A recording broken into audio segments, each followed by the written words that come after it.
Okay.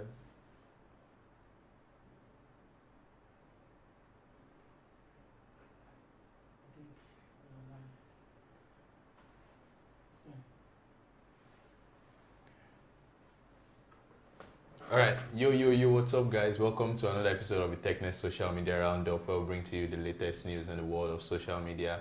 And my name is Damilari, and with me is Tomiwa. So this week we'll be taking you a rundown what happened this week on social media.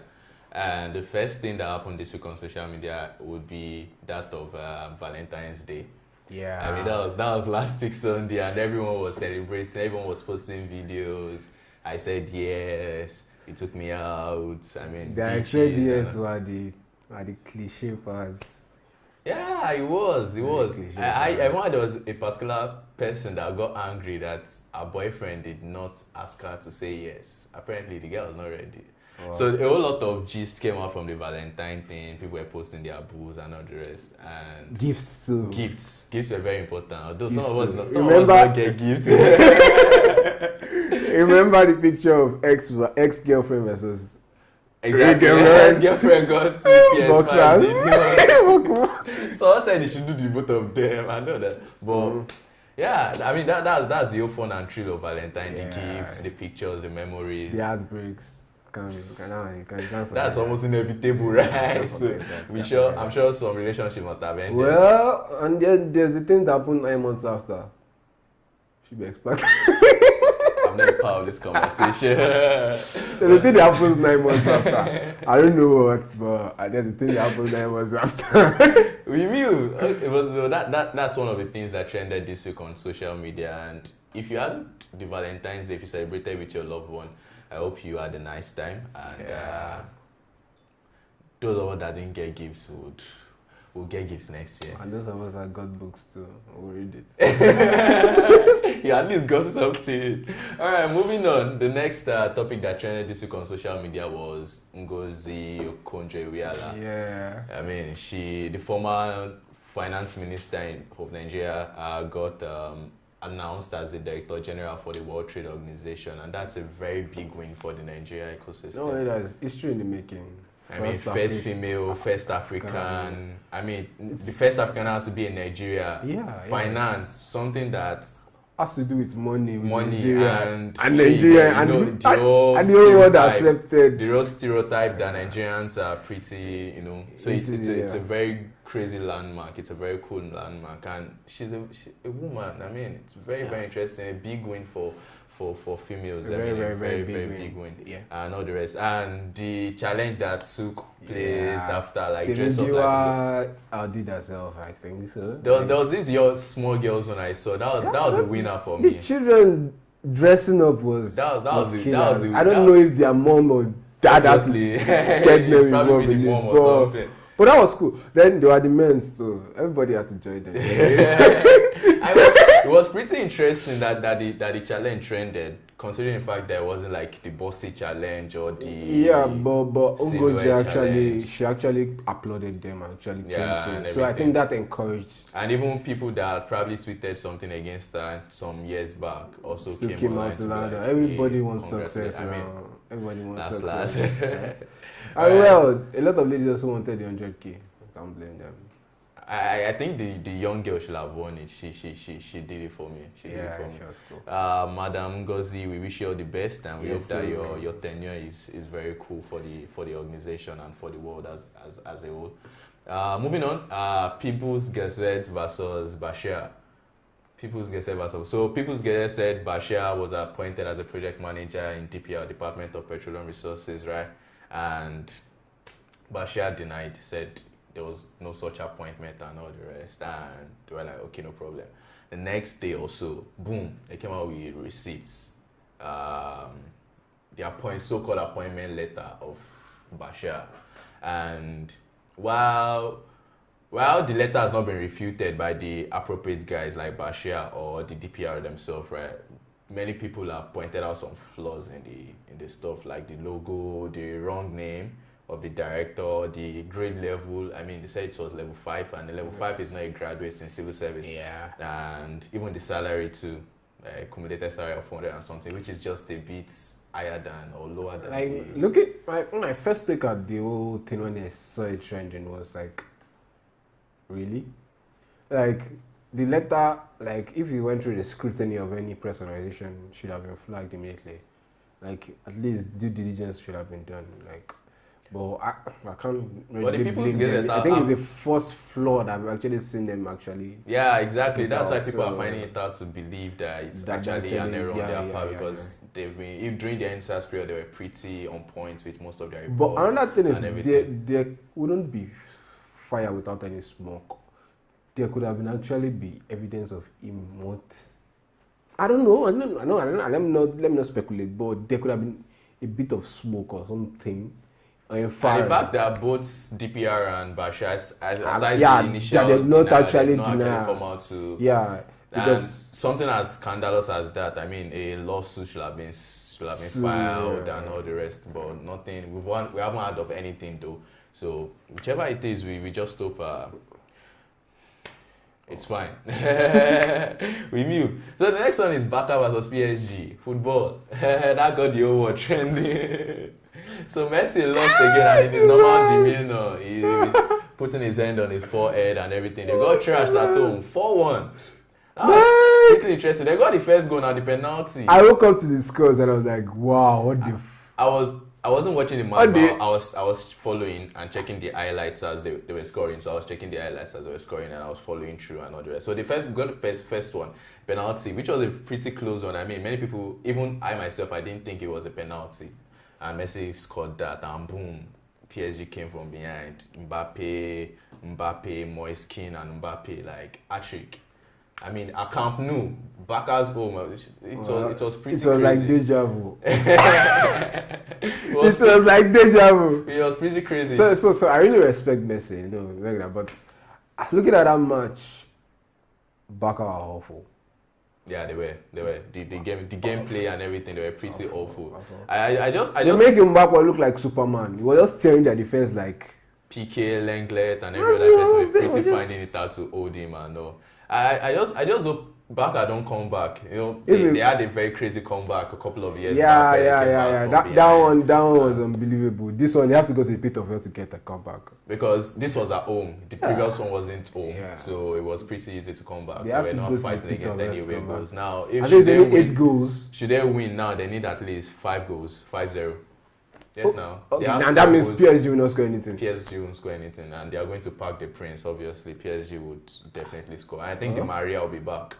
I'm not sure about Neymar, but I think Di Maria will be back. Well, there's Messi. We hope their Superman turns up. Barca, we wish you all the best. Let the best man win. All right, moving on. We have Obi-Wan KK, popularly known as Invictus Obi. He was popular Yahoo boy now. It was boy Times magazine. Yeah, you broke record now. It was indicted in 2019 for wire fraud. I think 11 million. I don't know why it took that long though. You know, court cases, proceedings, and the whole COVID-19 last year. So it took, that must have stalled the whole proceedings. The whole proceedings by some months and all. So this week he was sentenced to jail for 10 years. Imprisonment and all. And do you think it was small? Many Nigerians say it was small, but I'm sure they'll have done their due diligence and all to give him this thing. Well, probably it's based on his involvement in this thing or based on their law. So yeah, I get, but personally I felt should have been more. Not like you are used to the Nigerian, system. No. I think he has to serve as a scapegoat. Where a couple stole 50 million and they were sentenced to 40 years. No, he has to be stuck as a scapegoat because he actually defamed the Nigerian youth. It won't be the first. Hush Puppy also there. Yeah, but he did it in the corporate setting. We all knew what Hush Puppy was doing. We didn't just say it. But before his exposure, people believed him to be like people believed him to be for even the youth, the young one grow. Everybody wants to be like as in. But now everything it's just sad how the story turned out. It's just sad. But the guy is fucking brilliant for him to achieve what he achieved. But we move. All right, moving on. We have Apostle Suleiman.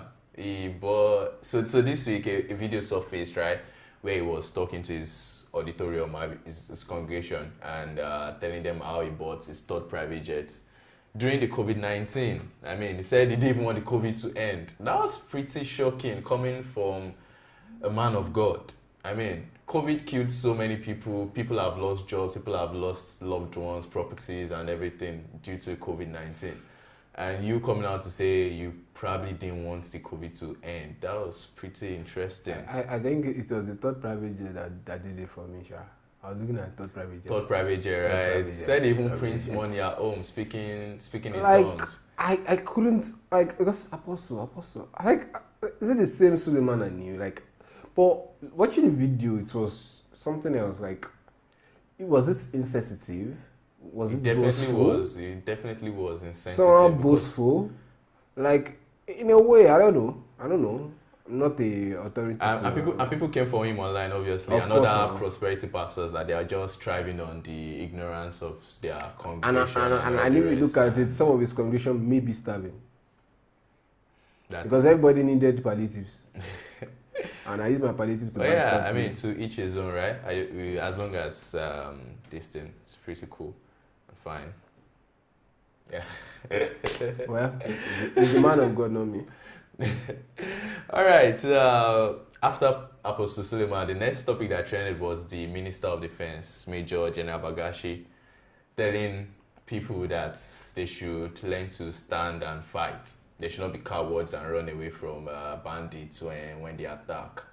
I mean, coming from the Minister of Defense, that was pretty odd. Yeah, but like the guy was just trying to replay our dreams.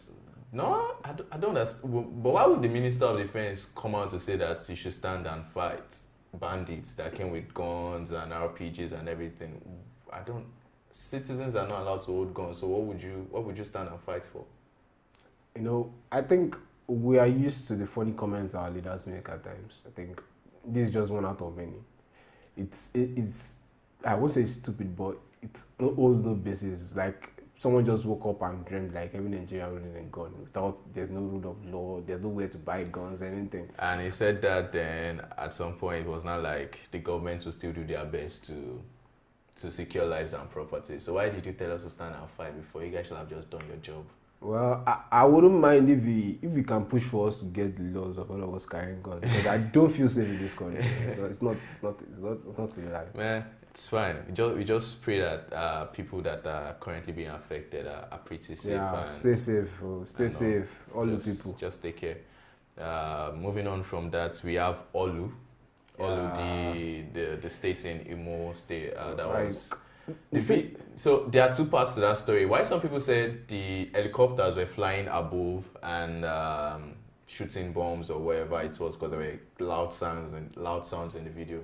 Some other people said nothing was happening. They were saying they have people there. One other person even posted a video that he serves there NYC and he went to collect something.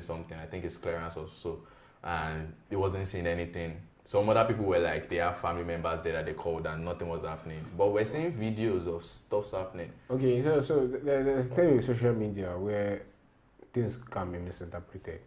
But I think it was on the major fact that security is not, there's no security. Like, the level of security is actually so low that people actually believe that those are meant to protect us actually harming us. And it's not without, we've seen videos of soldiers shooting.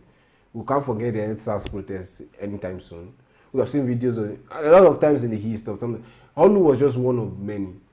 So it was clear we saw pictures of helicopters flying, we heard sounds of bangs, but there was no context as to what was actually happening. Who was going against who, what was happening in the whole pretext. Was it just a military operation? Was it a training exercise? Yes. But it was pretty crazy because there were videos turning up left and right, and even if you went through the trend, you couldn't determine what. Which was happening, right? Yeah. So having conflicting reports is actually normal, and we don't even know how big Olu is. It can be happening. It's the second biggest city in the states after Owerri. So some areas may be affected and some may not. But so we can't actually say that this is what happened. I mean, if you're out there, we just be safe. Just stay safe and stay indoors and all the rest. We hope everything is settled soon. Next topic is Harmattan. Harmattan is back. My lips can tell that. I mean, which is pretty interesting because we just had a couple of rains like days back. Yeah, I woke up and Tuesday, Wednesday morning. I woke up with rain. Then Thursday morning, everywhere was dry again. Everywhere was dry again. It's conflicting. In December, the rain fell, so people thought the Harmattan was over. Then Harmattan is coming out. We don't know how long this one will last. Maybe it will just last a couple of days, or it will last a month. Nobody knows. Climate change is really low.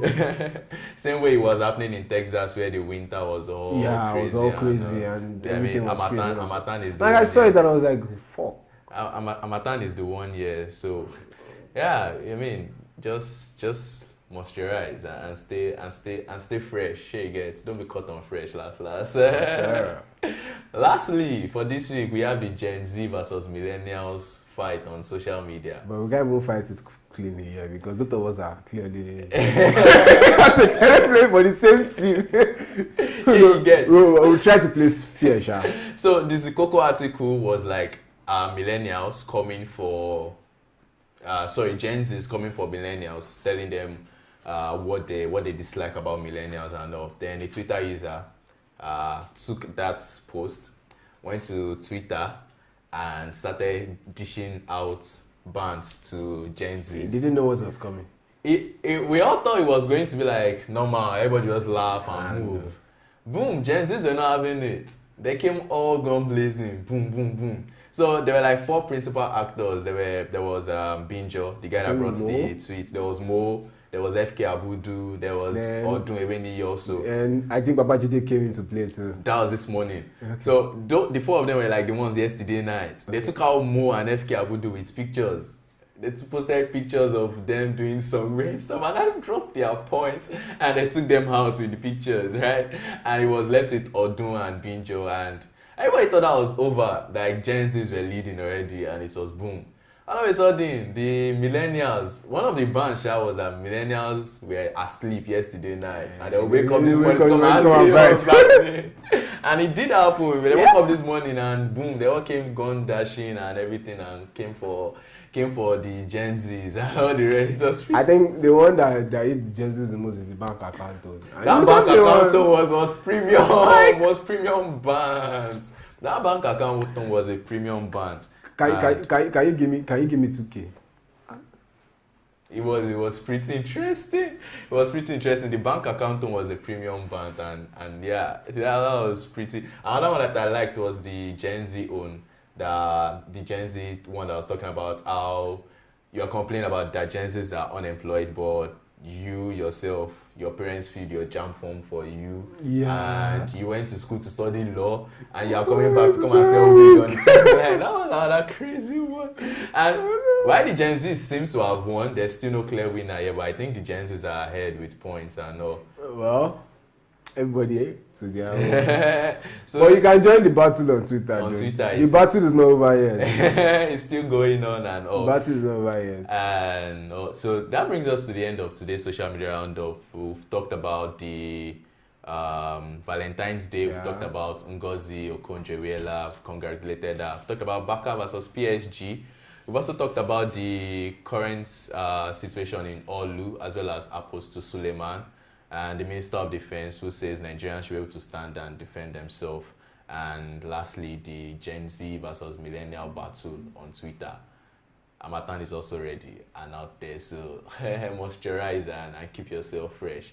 That brings us to the end of today's social media roundup. We hope you had a fun time with us, and please like, share, and follow us at Technext.ng on all social media platforms: Twitter, Instagram, LinkedIn, and Facebook. Even on YouTube, I mean, you can follow, you can subscribe to our page.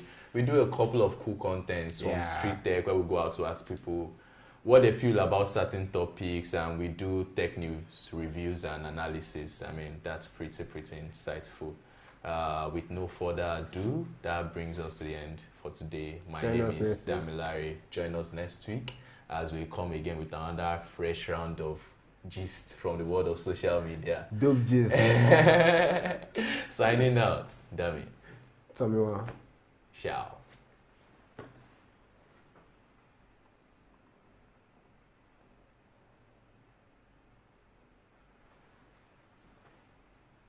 Are you sure this thing